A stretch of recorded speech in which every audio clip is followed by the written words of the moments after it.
Estas mulheres passaram a vida toda no luxo.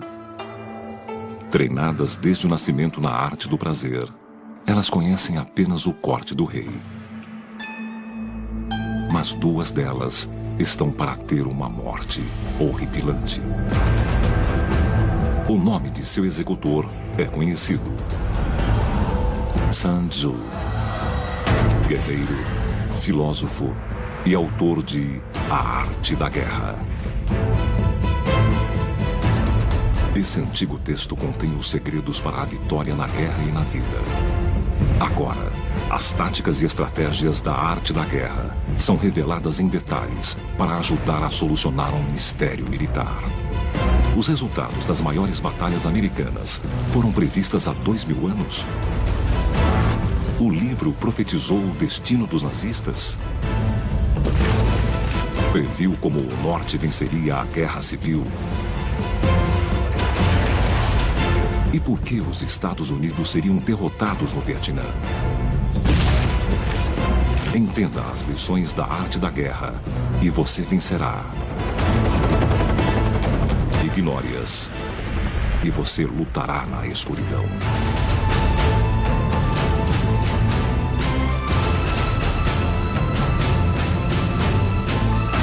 A Arte da Guerra.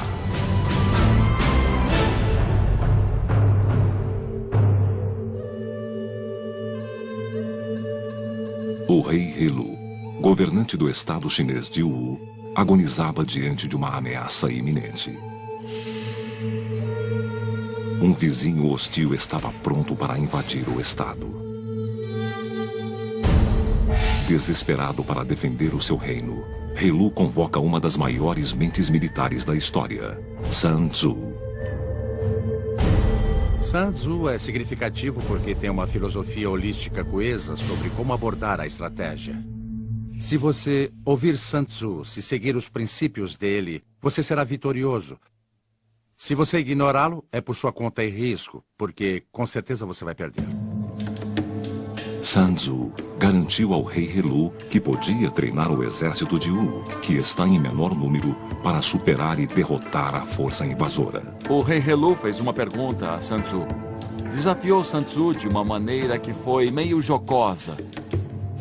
Ele disse: "Você afirma que pode transformar qualquer um em soldado? Pode transformar as mulheres do palácio, aquelas concubinas mimadas e moles, numa força militar?" E Sun Tzu respondeu: "É claro que sim." Ele simplesmente mostrou às mulheres quais eram as manobras mais importantes. Escolheu as duas concubinas mais antigas para servir como líderes de pelotão. E as encarregou de supervisionar a disciplina em suas unidades. Mas quando Sun Tzu ordenou que o exercício começasse, as mulheres simplesmente começaram a rir. Então Sun Tzu disse: "Está certo. Talvez a minha instrução não tenha sido clara. Agora vou repetir as minhas instruções usando uma linguagem simples." Ele disse às concubinas que quando os tambores soassem, elas deveriam se reunir como soldados, com lanças e espadas e ficar em formação. E na segunda vez, o que aconteceu? Elas riram de novo. Sun Tzu disse que se as ordens não eram claras, era culpa do general que os soldados não obedeciam. Mas se as ordens fossem claras e elas haviam sido claras, era culpa dos oficiais subordinados se as ordens não eram obedecidas. Só havia uma maneira de Sun Tzu convencer as concubinas de que realmente falava sério.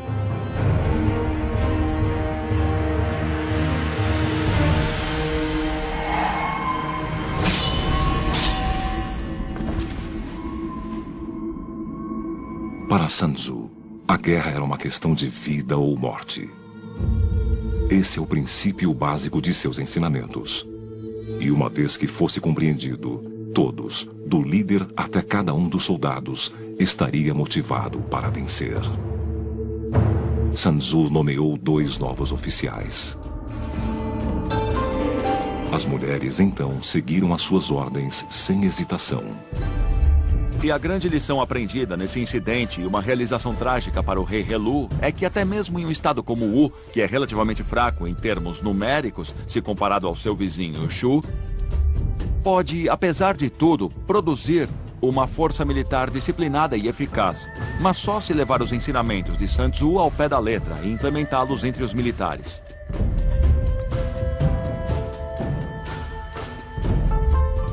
Embora as mulheres jamais fossem para um campo de batalha, Sun Tzu conseguiu o seu intento. O rei Helu indicou Sun Tzu como comandante do exército Wu.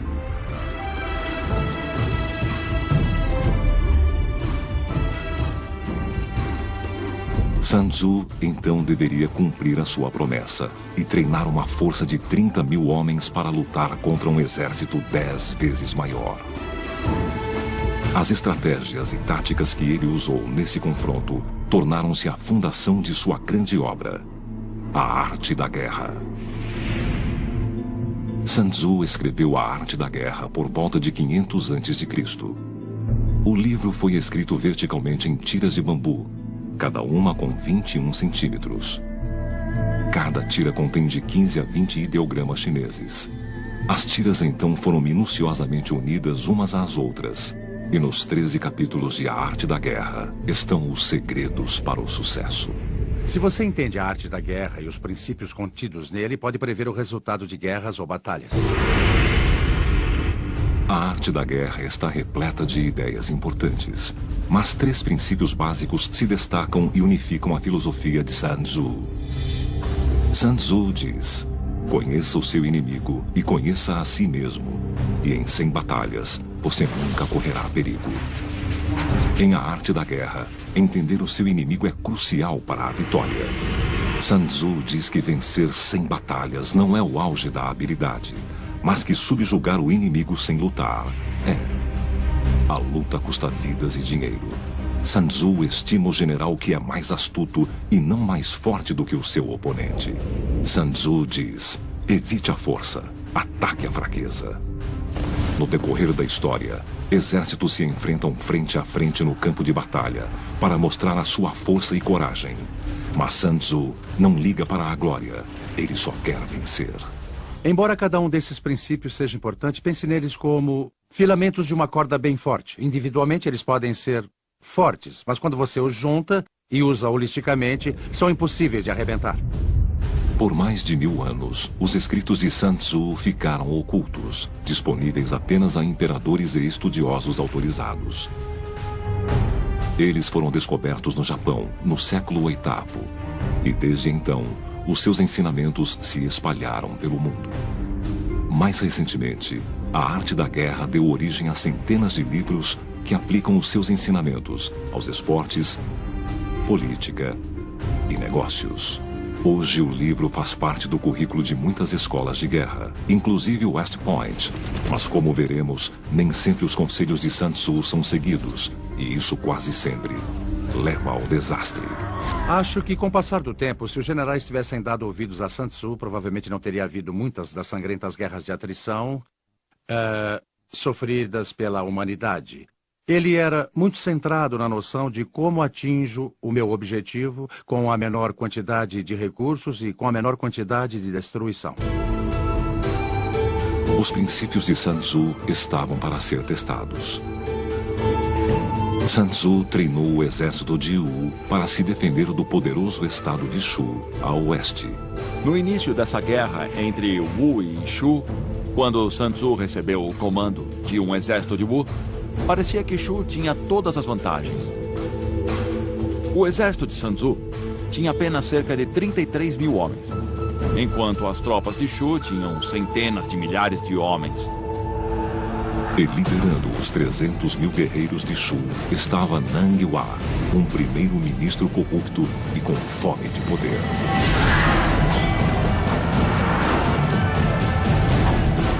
Nang Hua abriu uma trilha de destruição pelo interior da China. Em franca desvantagem, de 10 para 1, Sun Tzu poderia preparar as suas defesas e esperar pelo ataque de Shu. Mas sendo Sun Tzu, ele fez o inesperado. ele invadiu Shu. Sun Tzu não realizou um ataque direto e frontal ao exército de Nanghua, mas escolheu alvos mais frágeis, como postos avançados remotos e travessias de fronteira. Não seria sábio por parte de Sun Tzu tentar buscar um confronto decisivo no início dessa guerra, atacando o exército de Shu diretamente. Ele simplesmente não tinha o volume necessário para isso.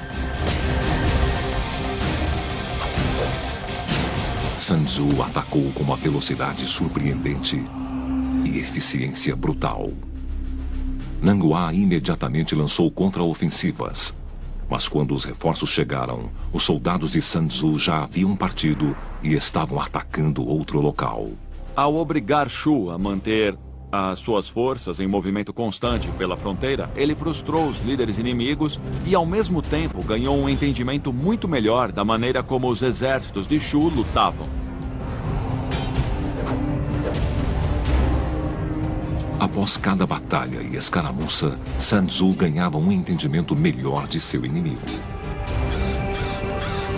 Em A Arte da Guerra, Sun Tzu diminui a importância do ataque direto e põe ênfase nas manobras, na surpresa e no engodo. Toda guerra deve ser baseada no intelecto. De fato, as maiores batalhas de todos os tempos foram vencidas pelo cérebro e não pela força bruta. Mas isso não impediu que Nanghua tentasse. Ele acabou deslocando 100.000 soldados para tentar acabar com os ataques. Isso me lembra a diferença entre o xadrez e aquele jogo chinês Go. O xadrez é baseado na atrição. Você começa com muitas peças no tabuleiro e no decorrer do jogo elas são eliminadas e no final você fica com pouquíssimas peças. O objetivo do xadrez é forçar o seu oponente a se render, eliminando as peças dele. Cada peça tem o seu valor e só pode se mover de maneira específica. A meta do xadrez é matar o rei.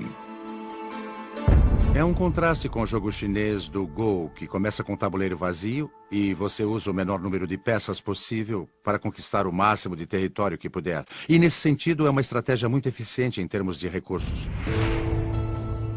O objetivo do Go não é a destruição das forças do oponente, mas a conquista de espaço.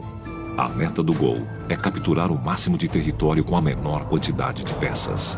Usando uma estratégia semelhante àquela do Go, Sun Tzu decidia onde e quando lutava. Ele evitava o contingente mais forte do exército de Nanghua e atacava onde ele era mais fraco. As táticas de guerrilha de Sun Tzu contra as forças de Shu ecoam história afora.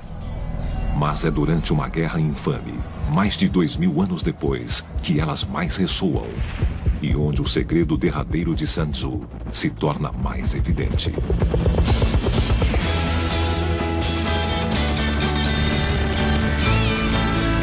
Em meados dos anos 60, a maior superpotência mundial lutava contra os comunistas norte-vietnamitas em um país menor do que o estado de Montana. O general William Westmoreland, um intransigente oficial da ativa na Segunda Guerra Mundial, via o campo de batalha como um tabuleiro de xadrez, onde os exércitos se enfrentam frente a frente.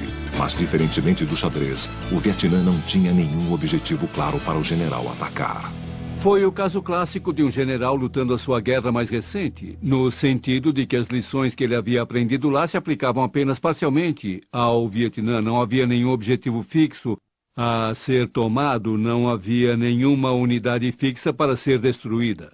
Ninguém entendia isso melhor do que Vo Nguyen Giap, um general norte-vietnamita que via o Vietnã como Sun o veria, como um tabuleiro de Go. Em vez de enfrentar o grande poderio militar norte-americano diretamente, ele usou forças insurgentes, os Vietcongs, para realizar ataques relâmpago por todo o país. Vimos algo muito parecido com os ataques de Sun Tzu a Shu nas táticas e nas operações norte-vietnamitas na Guerra do Vietnã. Giap havia aprendido o princípio de Sun Tzu, que era mais importante ser mais inteligente do que o inimigo e não mais poderoso. E que são táticas e estratégia e não um poder de fogo superior que levou os Estados Unidos a perderem a guerra no Vietnã. derrota que Sun Tzu previu milhares de anos antes. E a maneira como Sun Tzu foi capaz de fazer isso, assim como prever o resultado da invasão da Normandia e o último e angustiante dia de batalha de Gettysburg, está para ser revelado. Sun Tzu diz: na guerra, a superioridade numérica apenas não oferece nenhuma vantagem. Não avance contando apenas com o poderio militar. Eram meados dos anos 60 no Vietnã. O general norte-americano William Westmoreland ordenou bombardeios aéreos intensos. Os Estados Unidos acabariam lançando quase 7 milhões de toneladas de bombas sobre a Indochina durante a guerra, mais do dobro da tonelagem de todas as bombas lançadas pelo país na Segunda Guerra Mundial. Mas os americanos estavam para aprender a segunda lição de Sun Tzu da maneira difícil, que apesar do poderio militar superior e da bravura de seus soldados, os Estados Unidos não conseguiriam vencer aquela guerra. Não dependa de seu poderio militar. Entre 1959 e 1975, os norte-vietnamitas travaram uma guerra desesperada contra o governo sul-vietnamita e os aliados americanos. E embora tivessem inferioridade bélica, quando você analisa como a guerra foi travada e vê através dos olhos de Sun Tzu, fica evidente como eles prevaleceram. Westmoreland usou uma estratégia baseada no xadrez. Impedir o avanço comunista matando a maior quantidade possível de norte-vietnamitas e Vietcongs. Inversamente, o adversário de Westmoreland, o general norte-vietnamita Vo Nguyen Giap, usou uma estratégia mais parecida com a de Sun Tzu e do Go. Westmoreland tentava desgastar o inimigo matando a maior quantidade possível dele. Enquanto isso, Giap encarava o conflito da perspectiva do Go com o seguinte pensamento: como conquisto a maior quantidade de território possível e assim derroto o meu inimigo. Para combater os bombardeios aéreos americanos, Giap recorreu a um princípio básico de Sun Tzu. Conheça o seu inimigo e conheça a si mesmo, e em 100 batalhas você nunca estará em perigo. Os norte-americanos lutavam de uma maneira já bem previsível. Eles preparavam uma área de pouso entre os ataques da artilharia e ataques aéreos, e então traziam as suas tropas. Giap percebeu isso e se deu conta de que se pudesse manter os seus soldados escondidos e sobreviver aos ataques da artilharia, então, quando as tropas pousassem, poderiam montar emboscadas para pegá-los. As bombas americanas não destruíam o inimigo, apenas avisavam que a infantaria americana estava a caminho. Giap também ordenou aos seus combatentes que ficassem o mais perto possível dos soldados americanos. Os Vietcongs não tinham poderio aéreo e também sabiam que uma vez que as suas posições fossem identificadas em qualquer batalha, seriam atacados pelo ar. Então, como você compensa isso? O general Giap disse: agarre seu inimigo pelo cinto. Isto é, você não deve estabelecer posições fixas em campo. E quando o faziam de maneira defensiva, como na batalha de Hamburger Hill, eles foram atacados pelo ar. Mas numa situação tática, você se aproxima do inimigo, você mescla suas forças com as dele para que ele não possa fazer ataques aéreos sem atingir as suas próprias tropas. Livre das bombas americanas, Giap lançou ataques guerrilheiros inspirados em Sun Tzu contra americanos em solo.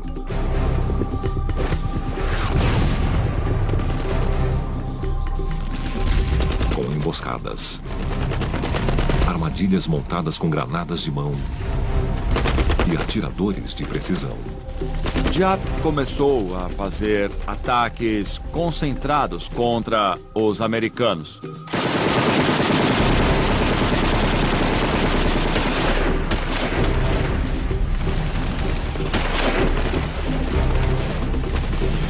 E Sun Tzu gosta dessa ideia, porque ao forçar o inimigo a se movimentar, a reagir a você, ele revela suas forças e fraquezas.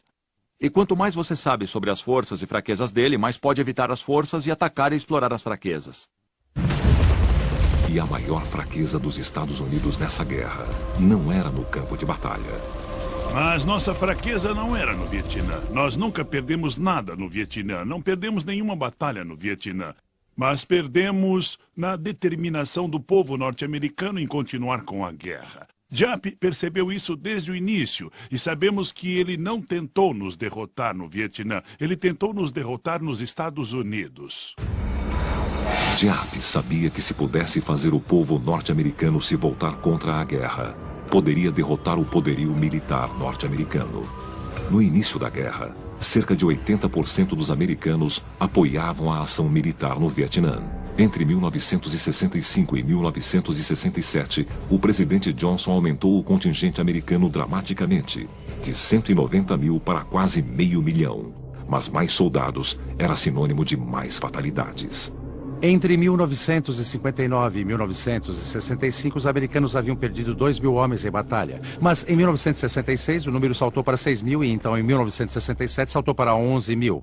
E isso foi porque Westmoreland estava agindo com base numa estratégia de atrição. Ele queria levar a batalha até os norte-vietnamitas e tentar matar a maior quantidade possível de soldados deles. E é claro que isso levou a mais fatalidades entre os americanos.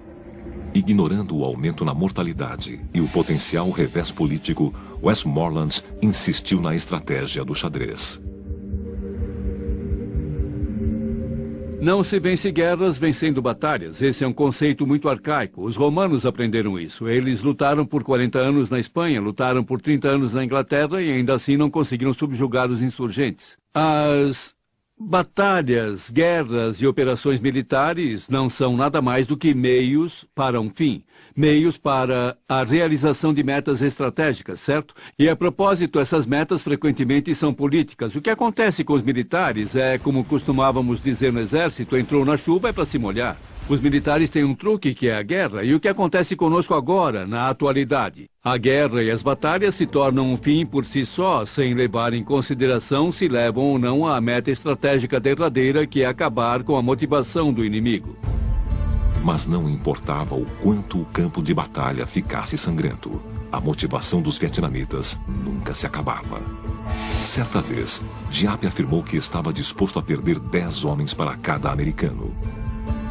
Muitos soldados norte-vietnamitas tinham uma tatuagem que dizia "Nascido no norte para morrer no sul".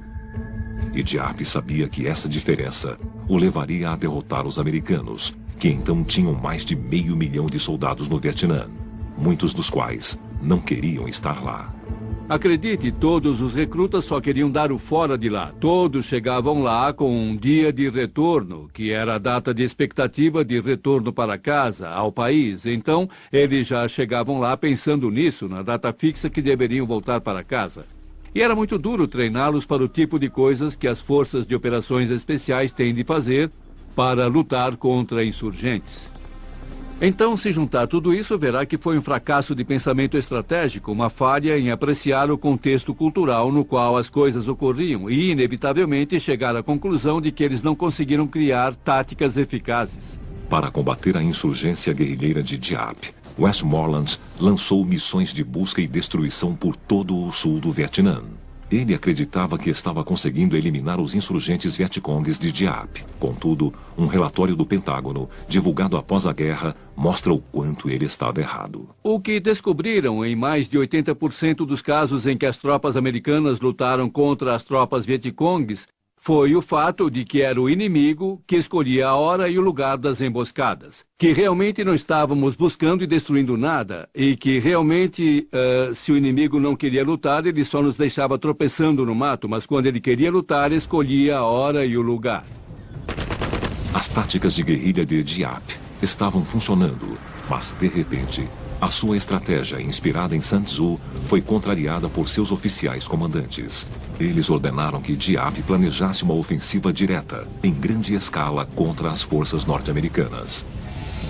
Giap sabia que isso era suicídio, então ele alterou o plano. Voltando aos princípios de Sun Tzu, ele decidiu coordenar um ataque simultâneo em várias frentes, em centenas de locais diferentes pelo sul do Vietnã. A data do ataque: 31 de janeiro de 1968, o feriado do novo ano lunar vietnamita, chamado Tet. Giap tinha menos de 9 meses para planejar a sua ofensiva Tet, uma estratégia inspirada em Sun Tzu que seria um ponto de virada na guerra. Sun Tzu diz: Que os seus planos sejam impenetráveis como a noite. Depois, ataque como um raio.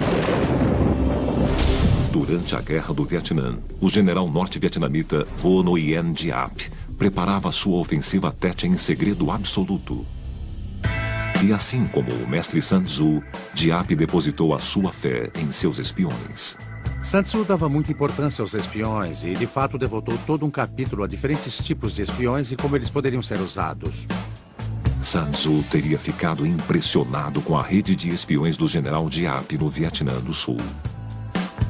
Giap entendia que conhecer bem o inimigo valia 10 divisões, e então o que aconteceu foi que ele literalmente havia criado uma rede de espiões sem par.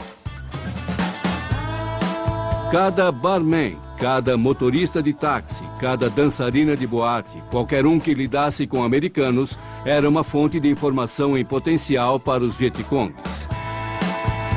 O supervisor do ponto de táxi que ficava em frente ao quartel-general americano em Saigon supostamente era o chefe do serviço de informações Vietcong. A ideia era essa, simplesmente ouvindo o que os americanos estavam dizendo, que os soldados contavam às garotas, às prostitutas, aos traficantes de drogas, a compilação dessas informações permitia a eles prever o movimento das unidades americanas. E, como resultado, como o estudo posterior mostrou, nós não surpreendemos ninguém. Eles sabiam praticamente todo o tempo onde atacaríamos. Com informações minuto a minuto sobre o inimigo, Giap deu continuidade aos seus planos para a ofensiva Tet. O elemento surpresa era essencial, mas seria inútil se os seus homens não estivessem bem armados. O desafio seguinte de Giap era descobrir como trazer e esconder milhares de armas pelo Vietnã do Sul. A solução viria de Sun Tzu, engodo e segredo. Então, Giap foi para o subterrâneo. E descobrimos um enorme complexo de túneis que percorriam quilômetros e com 3 ou 4 níveis de profundidade. Havia hospitais de campo lá embaixo e depósitos de suprimentos. Era onde os Vietcongues e os norte-vietnamitas iam para descansar e se recuperar. E havia bebidas e garotas lá embaixo. E alguns túneis passavam diretamente sob acampamentos norte-americanos. O mais complexo desses túneis fica ao norte de Saigon, em Cu Chi. Estendendo-se desde a fronteira do Camboja, são mais de 120 quilômetros de passagens interligadas. Construídos pelos vietnamitas nas décadas de 40 e 50, os túneis foram originalmente escavados à mão na argila dura, usando ferramentas agrícolas. Na década seguinte, os túneis foram expandidos e fortificados com zigue-zagues e quedas repentinas para resistir aos ataques americanos. Os Vietcongs adicionaram entradas secretas, sistemas de ventilação camuflados e portas com explosivos. E como é que você consegue lutar em túneis? Você usa aquilo que chamávamos de ratos de túneis, que eram parecidos com garotos irlandeses, que eram pequenos, tinham entre 1,64 m e 1,67 m, e magros, mas corajosos como o diabo. Quero dizer, descer até aqueles túneis armados apenas com uma 45 e uma lanterna é como combate mano a mano, e nunca sabiam o que encontrariam lá embaixo. Com a aproximação da data da ofensiva Tet, Giap pôs milhares de soldados Vietcongues nos túneis. Faltando apenas 2 meses para a ofensiva, Giap realizou aquele que talvez tenha sido o maior truque de todos. O Vietnã anunciou que honraria o tradicional cessar-fogo do Tet. Parte da ofensiva dele era concordar com o cessar-fogo durante o Tet. Isso realmente fez os americanos e sul-vietnamitas pensarem que podiam baixar a guarda e mandar os soldados para casa, pois não haveria conflito durante o feriado. E faltando pouco mais de uma semana para o Tet, Giap lançou um ataque surpresa na base norte-americana em Khe Sanh. Os fuzileiros norte-americanos rechaçaram hordas de soldados norte-vietnamitas que tentaram tomar a instalação militar. Os Estados Unidos estavam determinados a não perder Khe Sanh. Lyndon Johnson mandou construir um modelo em escala do campo de batalha para que pudesse monitorá-lo diariamente, e ele foi até além e obrigou os chefes do Estado-Maior a assinar um documento que dizia: os americanos não vão perder em Khe Sanh. Mas Quessan não era o objetivo de Diap. Era uma armação para tirar a atenção dos americanos das cidades antes do Tet. Sun Tzu aplaudiria essa manobra de Diap. Sun Tzu diz: em batalha, use um ataque direto para combater e um ataque indireto para vencer. Segundo a arte da guerra, você sempre deve tentar enganar o seu inimigo. Escolha o lugar que você quer atacar e então ataque outro lugar para desviar a atenção dele. E enquanto ele está distraído, capture o seu objetivo real. Diap havia feito o que podia para se preparar para a ofensiva Tet. Ele usou espiões, segredo e engodo. Era hora de atacar. 31 de janeiro de 1968. Fogos de artifício estouraram. Era o ano lunar do Tet. De repente, a comemoração se tornou mortífera. Mais de 80 mil soldados vietcongues lançaram ataques individuais e simultâneos em mais de 100 cidades, vilarejos e bases norte-americanas em todo o Vietnã do Sul. A ofensiva Tet havia começado. Os americanos e os sul-vietnamitas ficaram em estado de choque, paralisados. Eles achavam que o inimigo estava nas últimas pernas. E, contudo, chegavam relatos de todo lugar, de cada cidade, de cada vilarejo, cada base, informando que estavam sendo atacados. Os comandantes norte-americanos viram o mapa do Vietnã do Sul se acender como uma máquina de fliperama. Nós não podíamos acreditar que eles haviam conseguido deslocar tantos soldados para tão perto das cidades, e eles planejaram isso com paciência, levaram meses para posicionar suas armas e tropas lá e dar cobertura a elas. Foi um incrível feito logístico. Os informantes de Diap conduziram as tropas vietcongues e norte-vietnamitas pelas ruas até alvos estratégicos. Um grupo capturou a estação da Rádio Nacional, enquanto o outro fazia um buraco na parede da embaixada americana e avançava pelo prédio. Parecia que a ofensiva Tet seria bem sucedida, mas o norte ignorou um princípio muito importante de Sun Tzu, e isso lhes custaria caro. Sun Tzu diz: para uma guerra ser bem-sucedida, existem 5 fatores fundamentais: clima, terreno, comando, doutrina militar e o mais importante, a influência moral. Influência moral significa que um líder deve ter o apoio do povo. Senão, a guerra fracassará.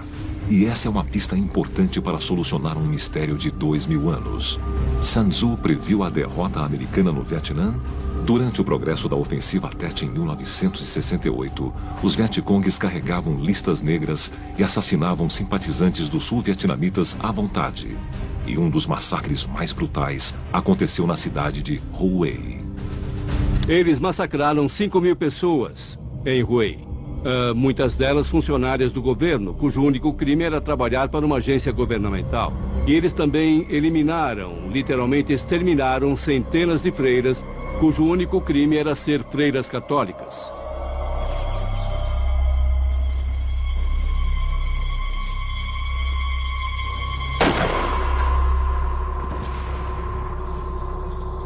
E eu acho que essa brutalidade saiu pela culatra. Muitos vietnamitas pararam para pensar: espera aí, não fazemos esse tipo de coisa. Esse não é o tipo de gente que queremos nos governando. Mas tudo aquilo foi terrível e, em minha opinião, um massacre sem sentido. Sem o apoio do povo, as pequenas unidades de Diap ficaram sem reforços.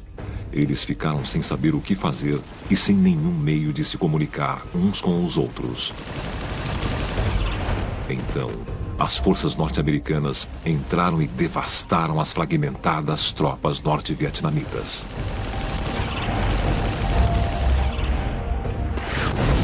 Nos primeiros dias de ataque, houve 10.000 mortes, enquanto as forças norte-americanas sofreram apenas 250 baixas. Para os norte-vietnamitas, o Tet foi um desastre militar.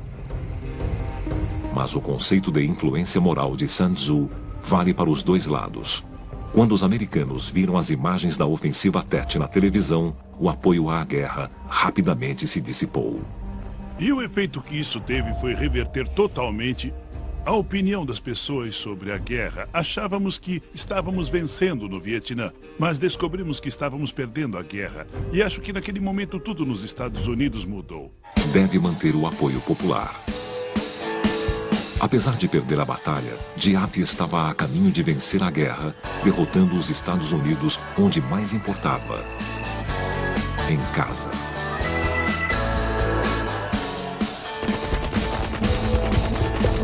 Após a ofensiva, Diap voltou a usar táticas de guerrilha.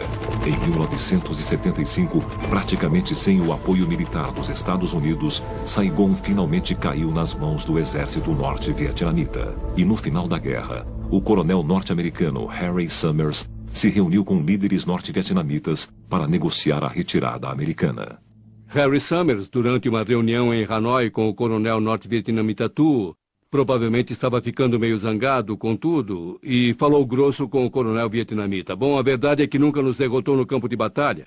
O coronel vietnamita olhou para ele e disse, bom, é verdade, e acrescentou, mas também é irrelevante. E ele tinha razão. O contexto político, que era mais importante, muito mais do que o militar, como sempre foi, no decorrer da história, foi mais uma vez para lembrar que a guerra é um meio para um fim, e que esse fim quase sempre é regido pela política e não pela vitória ou derrota militar. Essa é uma noção que o general Diap entendia bem, assim como o mestre Sun Tzu. Por volta de 500 a.C. na China,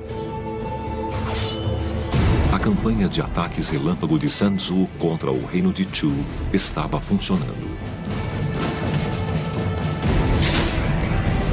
O adversário de Sun Tzu, Nang Hua, o primeiro-ministro de Chu, ficava cada vez mais frustrado e acabou perdendo alguns aliados políticos. Nang Hua e os generais dele estavam cada vez mais frustrados com os ataques de Sun Tzu na fronteira. Os ataques constantes estavam acabando com o moral dos soldados de Chu. Os recursos do tesouro de Chu se esgotavam rapidamente. E, em alguns casos, os melhores guerreiros de Chu eram mortos ou capturados por Sun Tzu. Enfrentando esse dilema, Nang Hua foi obrigado a se voltar para os aliados de Chu para obter homens, dinheiro e suprimentos. Por todo o interior, existia a expectativa de onde Sun Tzu atacaria em seguida. Líderes na corte começaram a perder a fé em Nang Hua.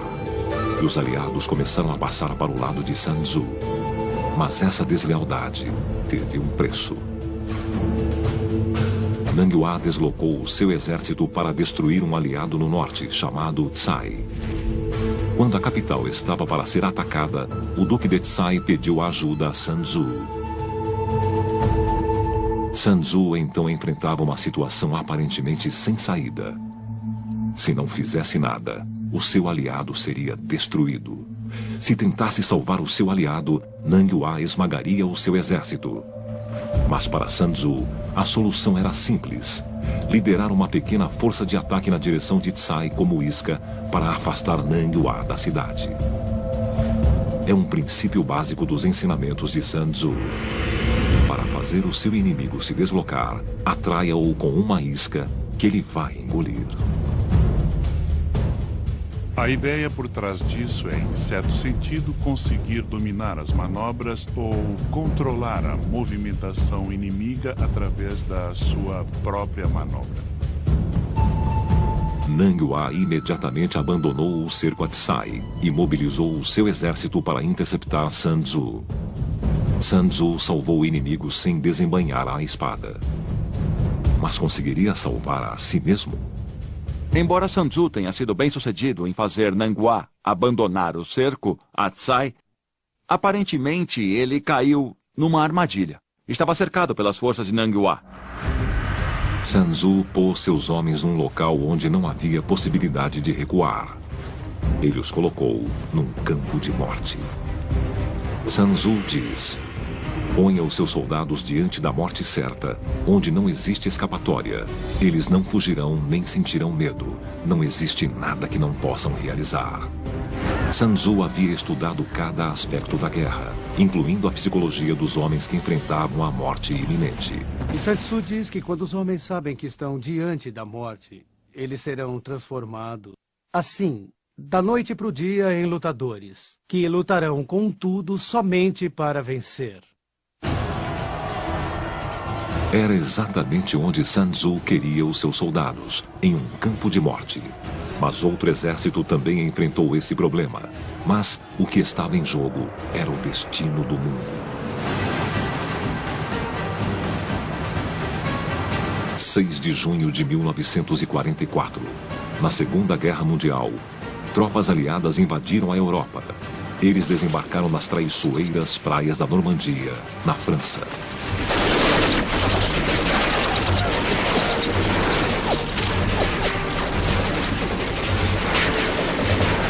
Se você desembarca tropas numa praia, onde elas não têm como recuar, aí eles vão lutar, porque precisam lutar para sobreviver. E vimos isso na Normandia.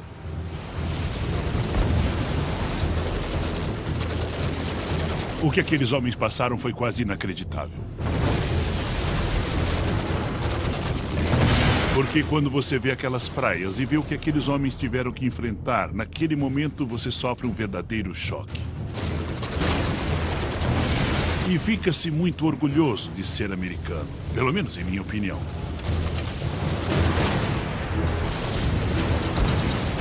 E a maneira como eles sobrevivem e acabam derrotando os nazistas é previsto nas páginas de A Arte da Guerra, de Sun Tzu.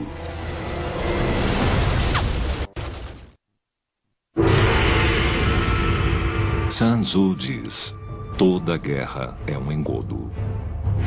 Se você puder enganar o seu inimigo antes da batalha, você tem uma maior probabilidade de vencer. Imagine que eu tenho 10.000 soldados e você tem 1 milhão. Certo? O que eu preciso fazer para enfrentar você? Bom, eu preciso enganá-lo. Certo? Fazer você dividir as suas forças em grupos mais espalhados. O comandante supremo dos aliados, Dwight D. Eisenhower, levou esse princípio ao pé da letra enquanto se preparava para invadir a Europa na Segunda Guerra Mundial. A sua estratégia de invasão na Normandia foi uma das mais ousadas na história. E está pronunciada nas páginas de A Arte da Guerra, de Sun Tzu. Em 1944, a Alemanha nazista sabia que os aliados estavam a caminho, mas não sabiam onde ou quando viriam. Está muito claro que em algum momento, para poder vencer a Segunda Guerra, os aliados teriam de invadir o continente. E a preparação para isso na Inglaterra, o único lugar possível, significava que seria em algum lugar na costa francesa. A única questão era onde. Existiam apenas 3 locais possíveis onde os aliados poderiam desembarcar: Pas-de-Calais, a península de Cherbourg ou as praias da Normandia. E o motivo disso era porque os aliados tinham certeza absoluta que só poderiam desembarcar numa praia que pudesse ser protegida pelo poderio aéreo dos caças que poderiam decolar do sul da Inglaterra. O alcance desses caças era de 650 quilômetros, portanto qualquer local de pouso teria de ser a 320 quilômetros dessas praias. Mas apesar do suporte aéreo, os aliados sabiam que uma invasão pelas praias da Europa era praticamente impossível. Para ser bem-sucedidos, eles deveriam usar uma estratégia mais parecida com o Go e menos parecida com o xadrez. Então, em vez de um ataque direto, os aliados seguiram o princípio de engodo de Sun Tzu e convenceram os alemães de que o ataque não seria na Normandia. A Normandia só é comparável ao Go graças ao fato de que usaria uma tática de engodo. E no jogo de Go, você mostra através dos movimentos quais territórios pretende tentar conquistar. E o que os aliados conseguiram fazer com o uso inteligente do engodo, além do uso da lógica militar clara, foi convencer os alemães que quando ocorresse, o ataque seria em Pas-de-Calais, quando planejavam desembarcar na Normandia. Chamou-se Operação Fortitude e foi uma das campanhas de engodo mais complexas a ser tentada.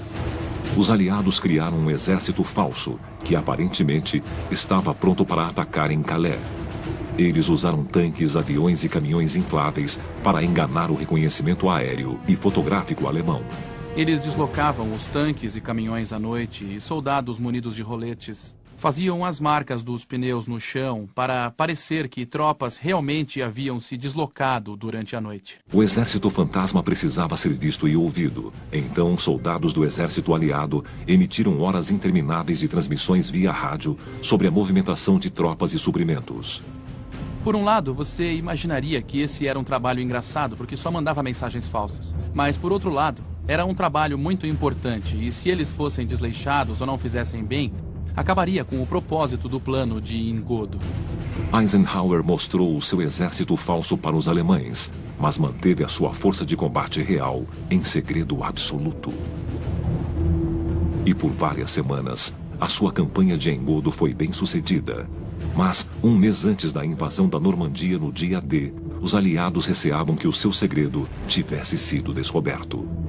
Oficiais da contra-inteligência britânica descobriram 5 codinomes da Operação da Normandia nas palavras cruzadas de um jornal: Overlord, Neptune, Utah, Omaha e Mulberry. Agentes britânicos descobriram o criador das palavras cruzadas, um professor de 54 anos chamado Leonard Dow. E quando foi interrogado, Leonard ficou indignado e disse: "Não é permitido eu escolher as palavras que quero num jogo de palavras cruzadas?" E continuaram a pressioná-lo, mas no fim concluíram que ele dizia mesmo a verdade e que a escolha das palavras foi só uma coincidência. Passado o susto, os aliados então deveriam tratar de convencer os alemães da ameaça da invasão de Calais, e eles recorreram a um dos métodos favoritos de Sun Tzu: espiões. Sun Tzu diz: é essencial procurar os agentes inimigos que vieram espionar você e então suborná-los para que os sirvam. Em A Arte da Guerra, os agentes duplos são os espiões mais importantes. Os agentes duplos começam como os espiões que o adversário mandou para espionar você. E quando você os descobre, não os prende, nem os executa. Você os contrata. Você dá a eles recompensas generosas. Aí o que eles começam a fazer é continuar a agir como se estivessem espionando você. Mas a informação que eles dão para o seu adversário é a desinformação. Durante a Segunda Guerra Mundial, ninguém usou melhor os agentes duplos do que os britânicos. O seu programa chamava-se Double Cross, e um de seus agentes duplos mais importantes era um empreiteiro naval galês chamado Alfred Owen. Quando a guerra começou, ele foi recrutado na hora. E ofereceram a ele um acordo. Ele podia tornar-se um agente duplo para nós ou ir para a cadeia, e muitos deles eram executados. E ele recebeu o codinome Snow. E quando os alemães tentaram infiltrar a sua primeira onda de espiões em setembro de 1940, os alemães passaram um rádio para ele avisando que 4 agentes estavam a caminho. E é claro que eles foram recebidos por um comitê de recepção britânico. A operação foi tão bem sucedida que o Serviço Secreto Britânico conseguiu recrutar ou prender praticamente todos os espiões enviados pela Alemanha durante a guerra. Esses agentes duplos com codinomes como Garbo, Brutus e Triciclo passaram informações falsas tão convincentes que os alemães não só acreditavam que a invasão seria em Calais, como o desembarque na Normandia era a distração.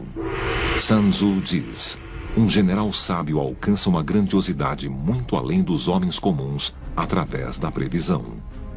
Sun Tzu ensinava a importância do engodo e da previsão para descobrir as intenções do inimigo.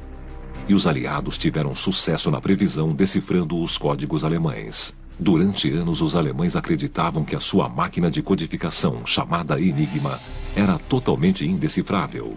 Ela era capaz de codificar uma mensagem de 150 milhões de maneiras. Mas, com a ajuda de um matemático polonês, o Serviço Secreto Britânico fez o impossível, decifrando e interceptando mensagens alemãs em uma questão de horas. O seu sistema de decodificação foi chamado de Ultra. Usando o Ultra, os aliados sabiam o que os alemães estavam pensando, a sua percepção do campo de batalha e a sua visão do que estava acontecendo. Assim, eles podiam fornecer informações para os espiões alemães, reforçando essas concepções errôneas. Sun Tzu elogiaria o Ultra por sua habilidade de ler a mente do inimigo. A arte da guerra essencialmente usa a mente para travar uma guerra. Isso quer dizer que é uma batalha entre mentes. Então, para vencer o seu inimigo, você precisa ser capaz de ler a mente dele. Mas, às vezes, saber o que o seu inimigo pensa cria dilemas morais. Segundo um oficial do Serviço Secreto Britânico, no dia 14 de novembro de 1940, os britânicos decodificaram uma mensagem alemã sobre um ataque iminente na cidade inglesa de Coventry.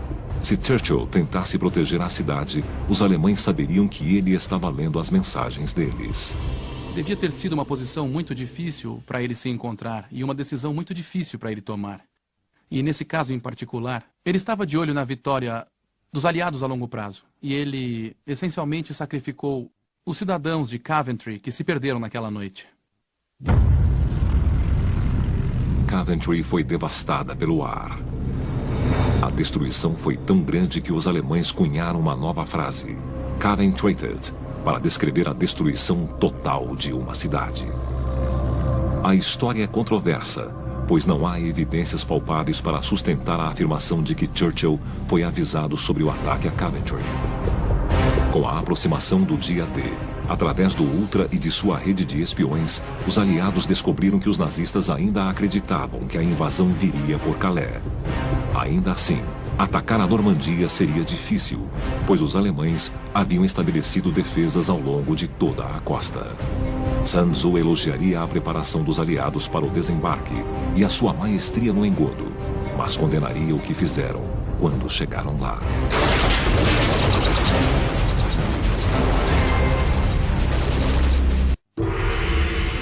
Sun Tzu diz: quando o ataque de um falcão fratura o corpo de sua presa, é porque a atingiu na hora certa. E quando águas torrenciais movem pedras, é por causa da oportunidade.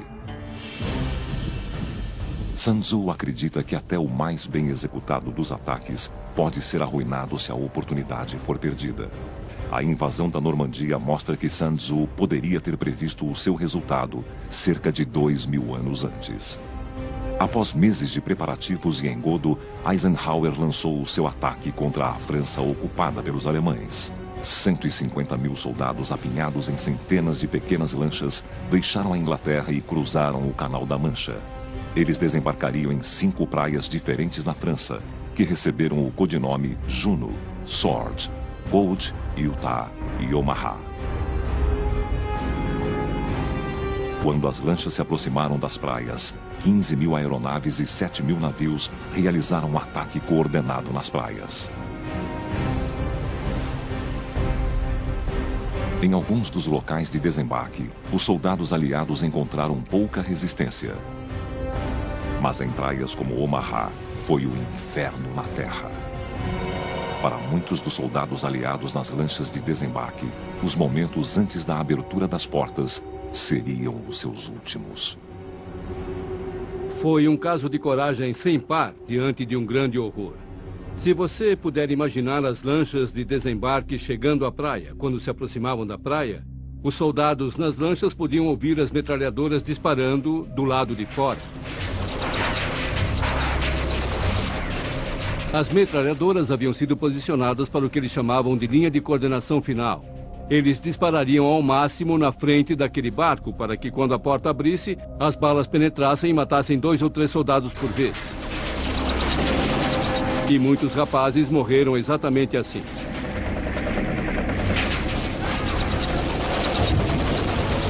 Muitos não conseguiram sequer sair dos barcos.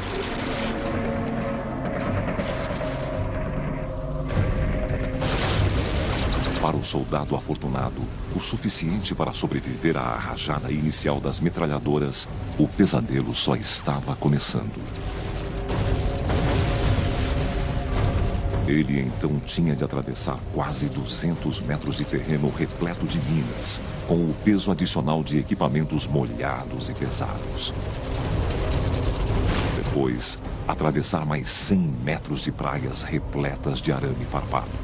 Era um equivalente a 3 campos de futebol de morte e destruição, enquanto as metralhadoras alemãs dizimavam soldados e amigos. Se você tiver chance de visitar Omaha, ela mudará a sua visão de mundo. Ela mudará toda a sua visão sobre os Estados Unidos. Fará você se dar conta do incrível heroísmo demonstrado por aqueles rapazes.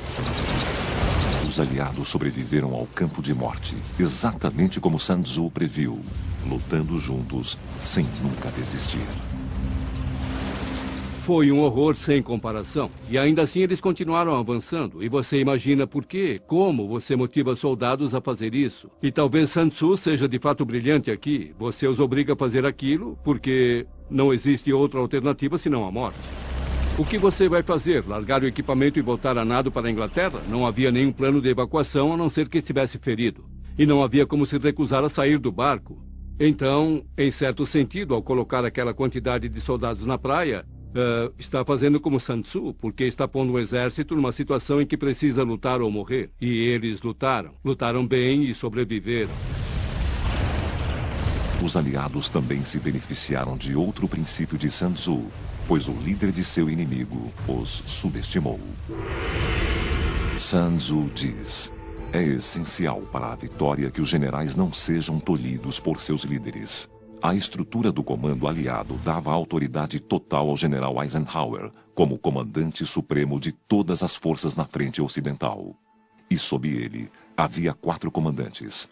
Um para a Marinha, para a Força Aérea, para o grupamento do Exército Americano e o grupamento do Exército Britânico. No mundo empresarial seria um organograma limpo com responsabilidades bem definidas. A grande vantagem de Eisenhower é que ele era capaz de trabalhar com todo tipo de pessoa e havia uma grande quantidade de primadonas em ambos os lados. Ele era capaz de trabalhar com essas pessoas e trabalhar para o bem comum. Podia-se esperar que um ditador como Hitler tivesse uma cadeia de comando ainda mais eficiente do que os aliados. Mas era exatamente o oposto. Hitler estabeleceu um sistema confuso de autoridade sobreposta. Ele queria garantir que nenhuma pessoa abaixo dele tivesse todas as informações ou todo o controle sobre as forças à sua disposição. Então, ao dividir a autoridade, Hitler garantia sua posição como único a tomar a decisão final sobre a disposição e alocação das tropas. O general von Rundstedt era o comandante em chefe para as forças ocidentais. Mas a Marinha e a Força Aérea tinham cadeias de comando diferentes que não estavam sob o seu controle e, frequentemente, não cooperavam um com o outro. A Waffen-SS, um braço militar separado que luta ao lado do exército alemão, se reportava a Himmler, e von Rundstedt tinha apenas controle indireto das divisões mecanizadas.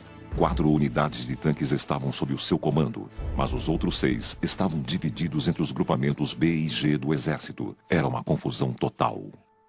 O estilo de liderança de Hitler e a estrutura de comando caótica no exército alemão transformam Hitler num adversário ideal para uma campanha do estilo de Sun Tzu. Ele interferia constantemente nas decisões de seus subordinados. Os generais que deveriam estar agindo objetivamente e profissionalmente ao tentar defender a França contra a invasão aliada. Um dos maiores erros de Hitler era a maneira como deslocava as suas preciosas divisões de tanques Panzer. Alguns generais acreditavam que os Panzers deveriam estar próximos à praia para obrigar as tropas invasoras a voltar para o mar. Outros achavam que os tanques deveriam ser mantidos na reserva para que pudessem ser usados em force, onde quer que os aliados escolhessem desembarcar. E já que nenhum dos generais tinha autoridade para decidir, a decisão recaía sobre Hitler. E, sendo Hitler, ele tomou todas as decisões erradas. Pôs uma divisão Panzer na Holanda e outra divisão Panzer na Baía de Biscay, sendo que ambas estavam totalmente fora do alcance de qualquer força invasora. E ele pôs o restante de suas divisões Panzer a alguma distância das praias.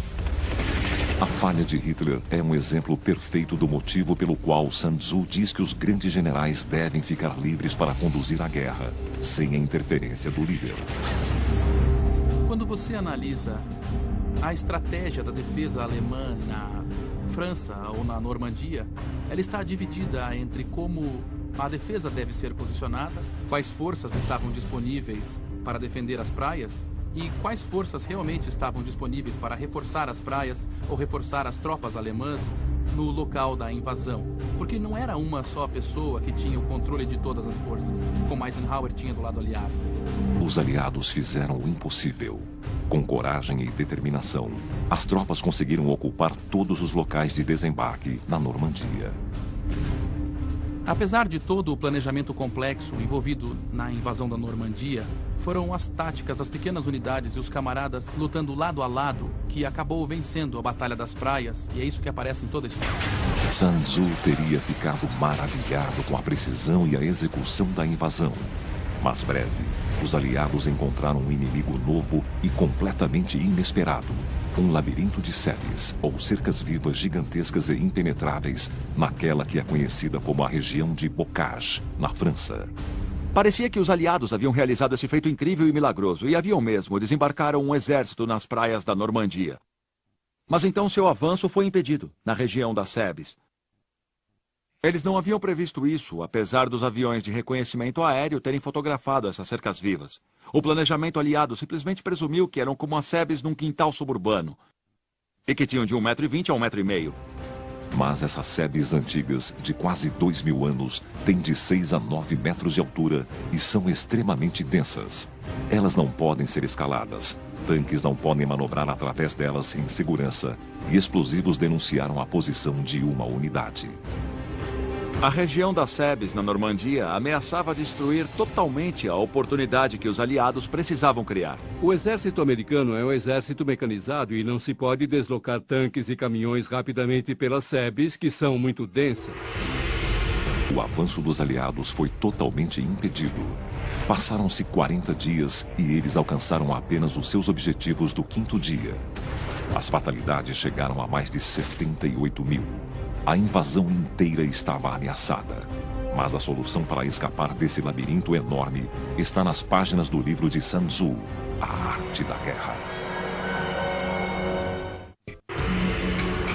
Sun Tzu diz: faça o seu inimigo se preparar à esquerda dele, e ele estará fraco do lado direito. Na Normandia, França, os aliados estavam sendo bombardeados nas sebes da região de Bocage. Um terreno perfeito para as armadilhas e atiradores de precisão alemães. Os alemães têm uma palavra para o combate próximo em terrenos muito complexos e fechados. Rattenkrieg significa literalmente Guerra dos Ratos.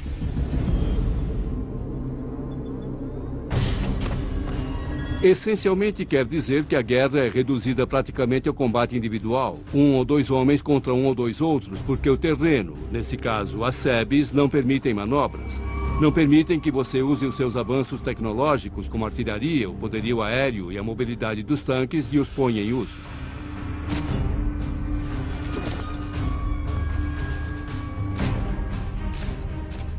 Portanto, a luta nas sebes foi uma luta terrível. Era combate mano a mano. Mas talvez o maior perigo nas sebes fossem os tanques Panzer alemães espreitando no labirinto.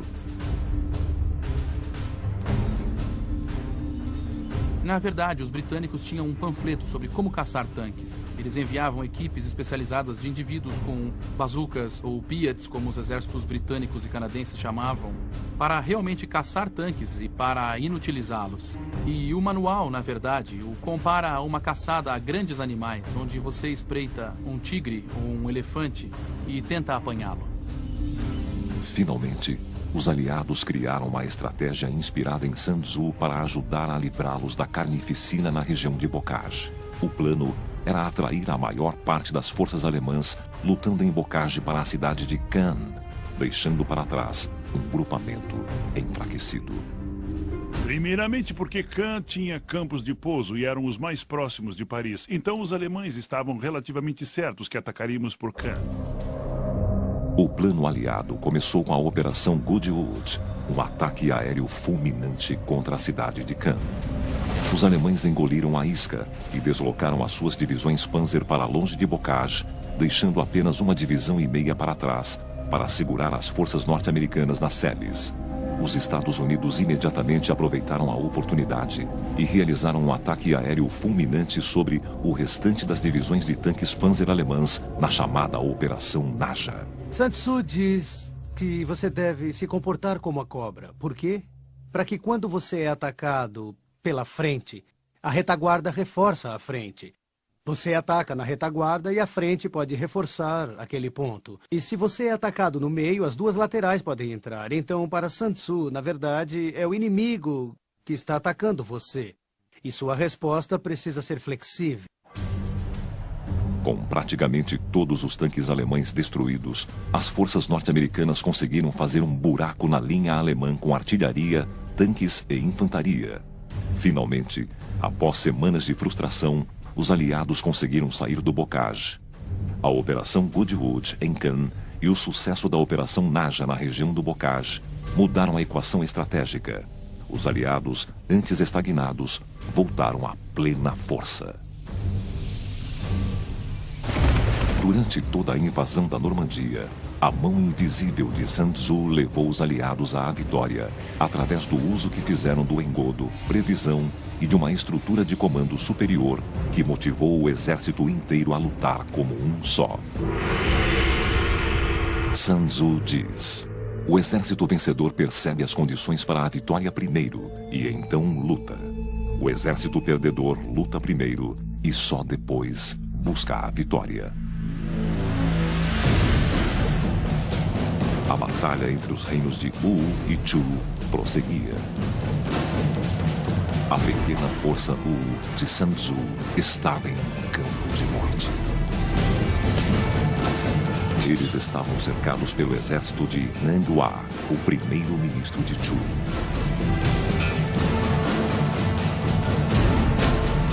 Mas Sun Tzu não estava preocupado. Enquanto o exército de Nanghua atacava, a força principal de Sun Tzu partia para capturar Ying, a capital de Chu. Quando Nanghua se deu conta de que a força principal de Sun Tzu estava decidida a atacar Ying, tinha uma decisão dura a tomar. Obviamente, ele queria matar Sun Tzu, ele queria dizimar a força sob o comando de Sun Tzu.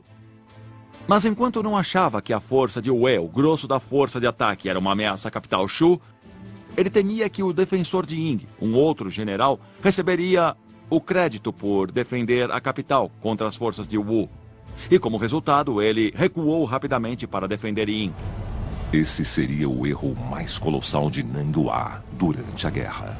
No decorrer da história, Nanghua, assim como outros generais, entraram em batalhas sem dispor de todas as informações de que precisavam.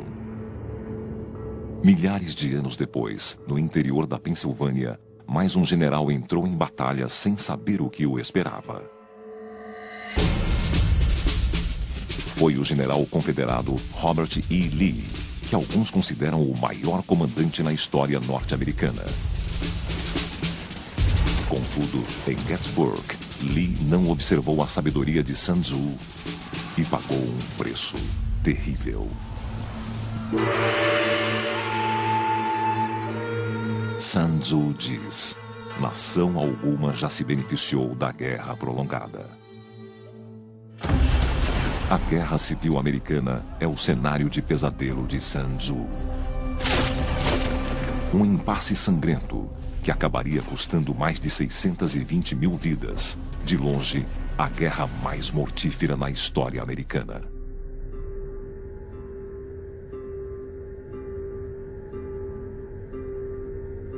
Em 1863, ficou bem claro para os dois lados que aquela não seria a guerra curta que todos imaginavam. Quando, na Batalha de Manassas, as damas e cavalheiros saíram da capital em suas carruagens com cestas de piquenique para observar aquela que eles acreditavam seria a primeira e última batalha da guerra, mas então todos sabiam que a guerra seria longa. A guerra afetou todos os americanos, às vezes de maneira inesperada. A Guerra Civil testemunhou a criação do primeiro hospital psiquiátrico nos Estados Unidos, o St. Elizabeth, na capital Washington, que ainda hoje está em operação. A guerra entre o Norte e o Sul também mudou a maneira como os americanos recebem a sua correspondência.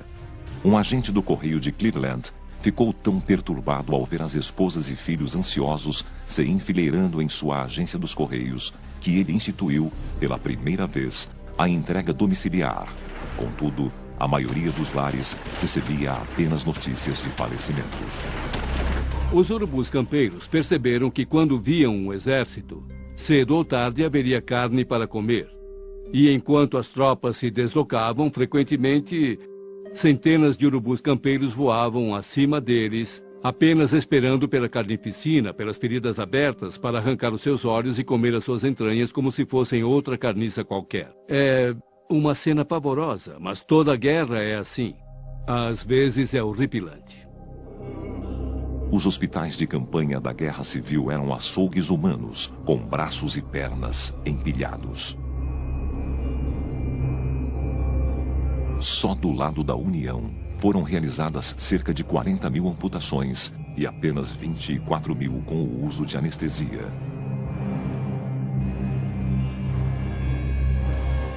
Médicos realizavam dezenas de cirurgias sem sequer lavar as mãos. Era 7 vezes mais seguro lutar por toda a duração da Batalha de Gettysburg do que ser mandado para um hospital do exército. O índice de mortalidade era entre 30% e 40% nesses hospitais.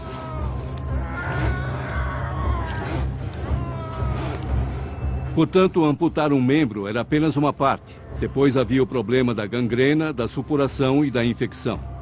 Então, a taxa de mortalidade era incrivelmente alta. A Guerra Civil Americana é um exemplo clássico do motivo pelo qual Sun Tzu alerta contra a guerra. Mas outros princípios de A Arte da Guerra provar-se-ão instrumentais na maneira que a guerra termina.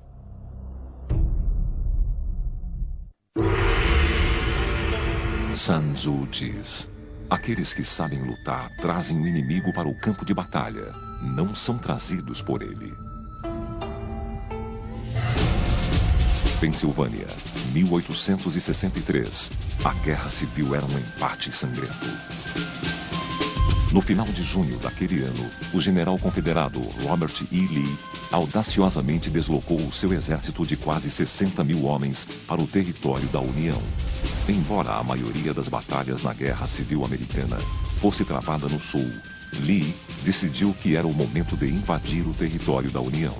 O plano de Lee era destruir a maior quantidade possível de postos militares em Maryland e na Pensilvânia, enquanto os exércitos da União defendiam Washington, a capital. Um dos alvos principais era Camp Curtin, na periferia de Harrisburg, o maior depósito de suprimentos militares no norte. A estratégia do ataque de Lee no norte não era tanto de cunho militar quanto era político. E ele tentara basicamente derrotar Lincoln politicamente. Ele torcia para que uma derrota arrasadora do norte incentivasse as pessoas a perder a fé na guerra. A ação militar ousada de Lee para obter uma vitória política é mais uma estratégia do Go do que do xadrez. Exatamente o tipo de plano que Sun Tzu teria admirado.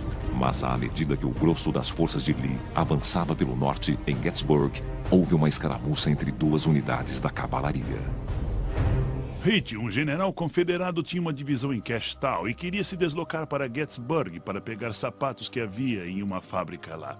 Esse foi o único motivo porque ele foi, e ele dessa maneira se deslocou sem nenhum entendimento do que poderia estar diante dele. E no processo deu início à maior guerra que já foi travada no hemisfério ocidental. Lee ficou sabendo da escaramuça e que também uma grande força de ataque da União estava em Gettysburg. Em vez de mandar um grupo de reconhecimento da cavalaria para confirmar o relato, Lee ordenou a mobilização de todo o seu exército. Foi um erro colossal. Lee decidiu abandonar o seu plano original. Ele abriu mão do que chamamos de meta estratégica e cometeu o erro de permitir que ocorrências operacionais ditassem a estratégia. Lee ordenou que todas as suas forças convergissem em Cashtown, um vilarejo pequeno, a apenas 11 quilômetros de Gettysburg. Sun Tzu não gostaria dessa escolha, pois ninguém fora enviado para aliar a situação. Se Robert Lee tivesse lido Sun Tzu, saberia que não deveria avançar baseado no que achava que estava acontecendo e gastar seus recursos tentando descobrir o que realmente estava acontecendo. Sun Tzu diz: desloque-se apenas quando vir uma vantagem e houver algo a ganhar. Lute apenas se a conquista de uma posição for essencial. Cerca de 60 mil soldados confederados começaram a chegar de Cashtown e Carlisle. 3 mil soldados da União se posicionaram no cume McPherson. Eles tentaram segurar o avanço dos soldados inimigos até a ajuda chegar. Mas os reforços estavam muito distantes, a caminho da capital. Então, os soldados da União recuaram para o sudeste em Cume Cemetery, uma cadeia montanhosa disposta na forma de anzol. O Cume Cemetery oferecia uma grande vantagem defensiva. O terreno estava tão a favor da defesa que eu acho que a qualquer segundo, qualquer tenente de West Point teria escolhido aquele local caso tivesse oportunidade. Quando o general Hancock da União chegou, declarou que era a melhor posição natural que ele havia visto. Lee imediatamente viu o perigo na posição da União. Mas, já que as tropas da União ainda estavam chegando, ele acreditava que estavam vulneráveis. Lee então deu a ordem ao general confederado Ewell, que muitos acreditavam não ser realmente uma ordem. E Lee disse a ele: ataque quando você achar praticável. Ele não ordenou que atacasse. Ewell, inexperiente em campo, não sabia o que estava acontecendo e então decidiu não atacar.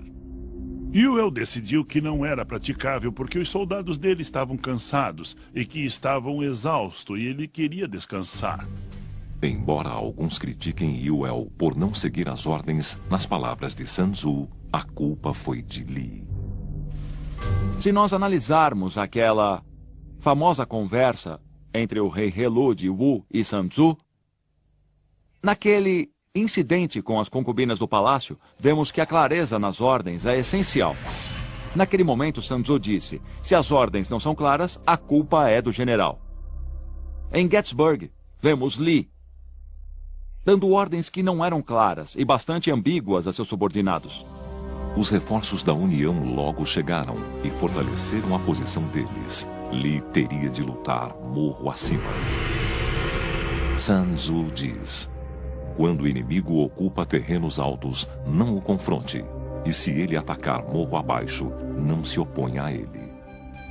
No primeiro dia da Batalha de Gettysburg, ao cair da noite, Lee confabulou com outro general confederado, James Longstreet, um homem que entendeu a situação da perspectiva de Sun Tzu.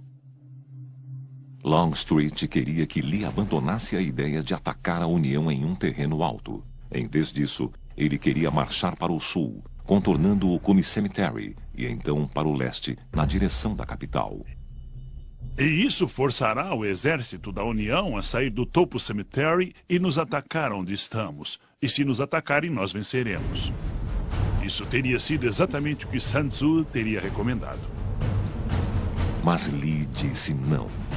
Ele apontou para o Cume Cemetery e disse: o inimigo está ali, e eu vou atacá-lo ali. Lee desistiu de sua estratégia Go e reverteu para o xadrez. Longstreet ficou pasmo. Ele viu o exército da União embrenhado nos morros e sabia que não deveriam ser atacados. Sun Tzu teria aconselhado contra isso. Ele teria dito: avalie a situação, ajuste as suas forças, encontre outra maneira de atacar o inimigo. Mas Lee não deu ouvidos. E o segundo dia da Batalha de Gettysburg foi um verdadeiro inferno.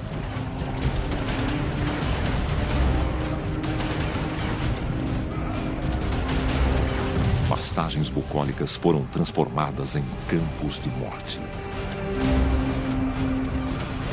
Lugares como Plum Run, Beechwood Charge e Little Round Top testemunharam alguns dos combates mano a mano mais sangrentos da guerra.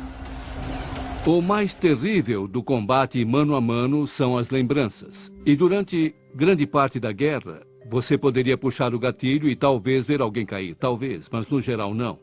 Esse era um combate bem pessoal, com baionetas, coronhadas, tiros de pistola na cabeça e no rosto. E você vê isso. E isso tira um pedaço de você, e é por isso que havia fatalidades psiquiátricas. Deus sabe quantos soldados de ambos os lados se lembram daquela batalha. Todas as noites pelo resto da vida. Foi muito sangrenta mesmo. E no topo de Little Round Top estava o coronel da União Joshua Chamberlain e o 20º Regimento do Maine. Eles sobreviveram a 3 ataques confederados e estavam quase sem munição. E lá vinha o 4º ataque, e Chamberlain ordenou o uso de baionetas. Antes, todos dispararam os 2 últimos tiros, ficaram de pé, e naquele grande momento na história, ele ficou de pé, empunhando o sabre, e deu o comando que ressoa pelos ouvidos da história da infantaria americana. Sigam-me, rapazes, avante com as baionetas! E lá foram eles. As tropas da União atacaram morro abaixo. Chocados com o ataque, os soldados confederados recuaram.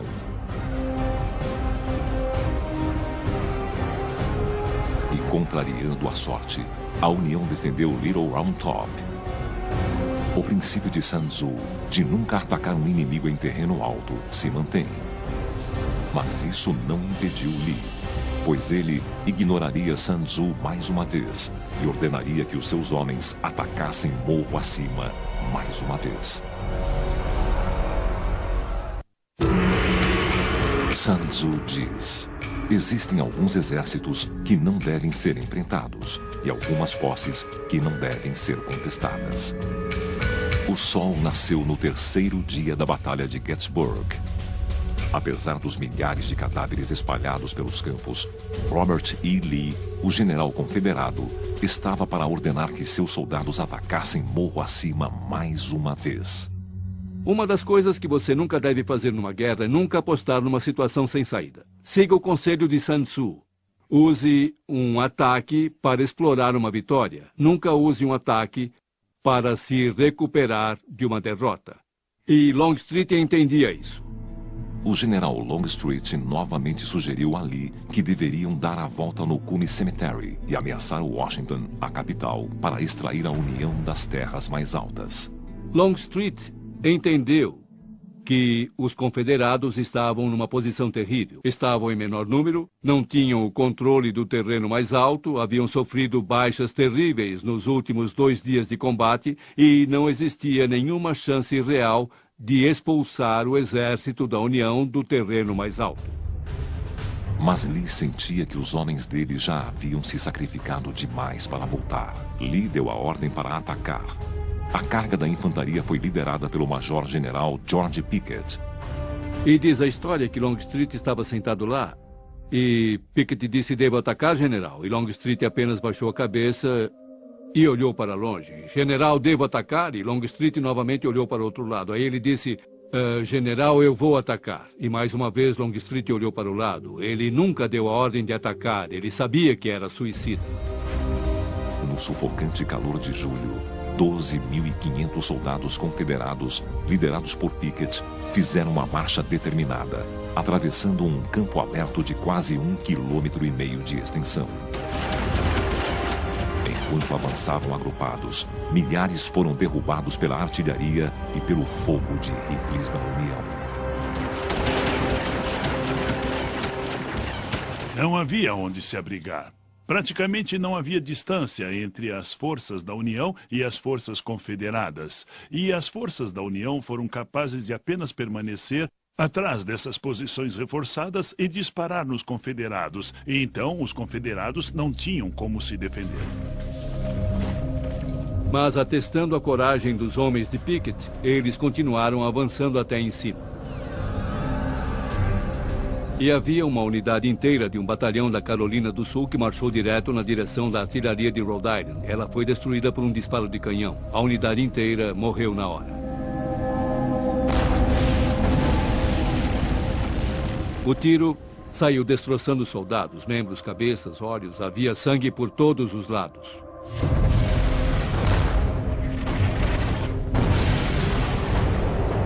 Dentre os mais de 12.000 soldados confederados que participaram do ataque, apenas 5.000 sobreviveram. A Batalha de Gettysburg terminou. Sun Tzu teria ficado horrorizado com o desperdício trágico do ataque Pickett. Sun Tzu sempre acreditou em usar o intelecto sobre a força e nunca atacar uma força inimiga diretamente se pudesse fazer o contrário. Em Gettysburg, Lee não ajustou a estratégia às situações que encontrou. Ele se recusou a recuar, até mesmo quando a situação era claramente irremediável. E Lee tirou o chapéu, desmontou, caminhou até o campo e disse: é tudo minha culpa, rapazes, é tudo minha culpa. Tem toda razão, general, é tudo sua culpa. Ninguém em sã consciência teria ordenado isso. O senhor deveria ter ouvido Sun Tzu. No final, a sua falha em aplicar a sabedoria de Sun Tzu é um dos fatores que custou aos confederados a guerra. Sun Tzu diz: quando as tropas fogem, são insubordinadas, caem ou são derrotadas em batalha, a culpa é do general. Em A Arte da Guerra, Sun Tzu imagina o general supremo como um homem inteligente e astuto, jamais precipitado, nem arrogante. Exatamente o oposto do adversário de Sun Tzu na guerra de Wu Chu, Nanghua.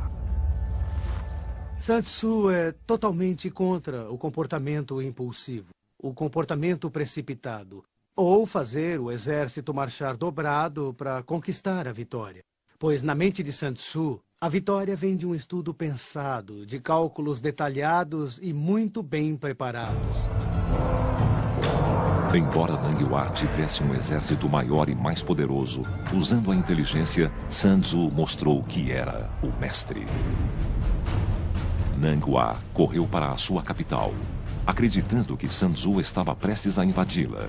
Mas o mestre jamais tivera a intenção de atacar uma cidade tão bem protegida. É um engodo para atrair Nanghua para uma armadilha, que funcionou perfeitamente. Sem aviso, mais de 20.000 guerreiros de elite de Sun Tzu cercaram as forças de Nanghua. O ataque surpresa deixou os homens de Nanghua confusos. Ocorreram então uma série de batalhas entre os grupamentos enfraquecidos de Nanghua e a principal força de ataque de Sun Tzu. Após cada batalha, Nanghua enfraquecia, Sun Tzu ficava mais forte e Shu, a capital, ficou exposta.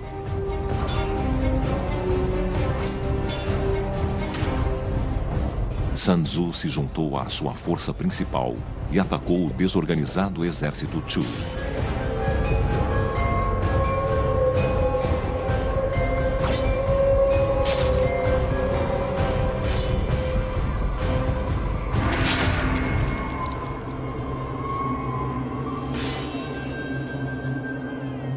E finalmente, Sun Tzu venceu a guerra.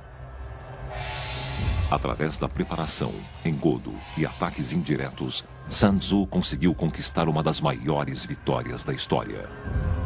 Mas, tão misteriosamente quanto chegou, Sun Tzu partiu e desapareceu. E há várias especulações sobre o desaparecimento dele. Uma teoria é de que o comportamento dos líderes de Wu o chocou e o desanimou. Quando o rei de Wu entrou na capital de Shu, ficou pasmo com a sua riqueza. E então ficou ganancioso e avarento. Parece então que Sun Tzu forneceu a este rei ambicioso e potencialmente corrupto essa nova força militar que criou. Ele também viu o surgimento de brigas internas e talvez tenha sido nesse momento que Sun Tzu se aposentou dessa vida e partiu para escrever aquilo que ele viu como as lições aprendidas no conflito entre Wu e Shu. A primeira linha no livro A Arte da Guerra diz: a guerra é uma questão de vital importância para o Estado. É uma questão de vida e morte, sobrevivência ou ruína. Sun Tzu sabia que a guerra poderia levar ao desastre. E que às vezes, a melhor maneira de vencer é não lutar. Talvez este seja o segredo derradeiro de Sun Tzu.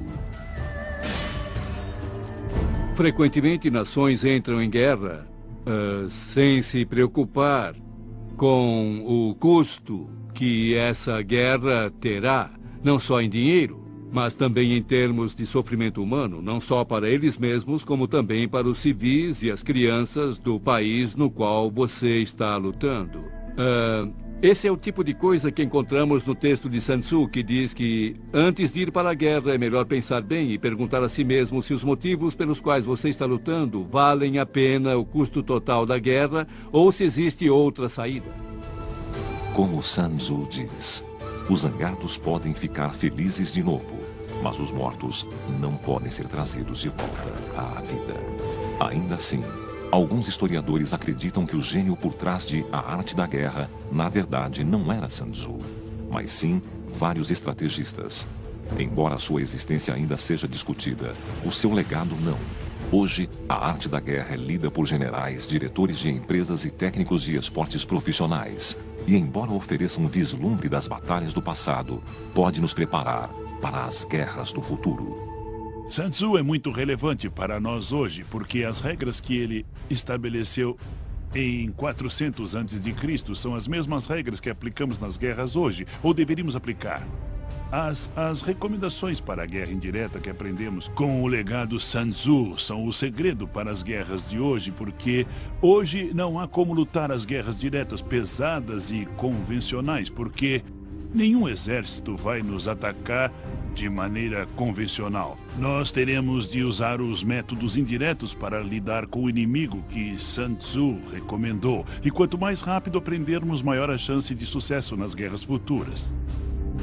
Sun Tzu pode nos ensinar não só como conhecer a nós mesmos, conhecer nossas forças, nossas fraquezas e o que somos capazes de fazer no campo de batalha.